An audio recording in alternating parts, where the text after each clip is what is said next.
আইতাৰ সাধু কথা শুনিছিলে সৰুতে যে ককা আইতা যে সাধু কথা কয় শুনিও ভাল লাগে তো ৰাইজ মোৰ মানে যোনখিনি ভূতৰ কাহিনী কৈ থাকোঁ সেইখিনি মোৰ নহয় আপোনালোকে জানে মোলৈ ছাবস্ক্ৰাইবাৰসকলে পঠিয়াই থাকে মই আপোনালোকক প্ৰকাশ কৰোঁ আজি যোনটো কাহিনী পঠিয়াইছে গুণ নামৰ ভণ্টিজনীয়ে কৈছে সিহঁতৰ মানে মমাকক ঢুকাইছিল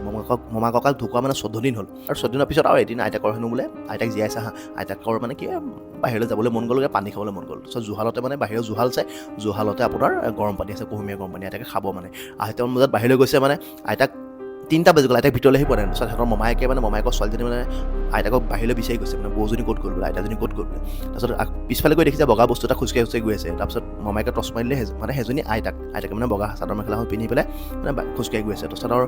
মমায়েকত পিছে খেদি গ'ল ঐ বৌ তই ক'লৈ যাওঁ তাৰপিছত আইতাকৰ হেনো হোচ নাই তাৰপিছত দাঙি মেলি ভিতৰলৈ আনিলে তাৰপিছত আইতাকৰ হোচ আহিছে হোচ হোৱাৰ পিছত সুধিছে তই ক'লৈ গৈ আছিল বোলে গম নাপাওঁ নহয় মানে ককাকৰ য'ত খৰি দিছিলে মানে আইতাক হেনো সেইফালে গৈ আছে আইতাই কৈছে বোলে ককাৰ য'ত খৰি দিছে মই সেইফালে গৈ আছোঁ বোলে মোক বোলে ককাই বোলে মোলৈ এইফালে সেনেকৈ বোলে মাতি আছে বোলে ভাবি চাওক মৰাৰ পিছত যদি এনেকৈ মাতি থাকে আপোনাক কোনোবাই কেনেকুৱা লাগিব বাৰু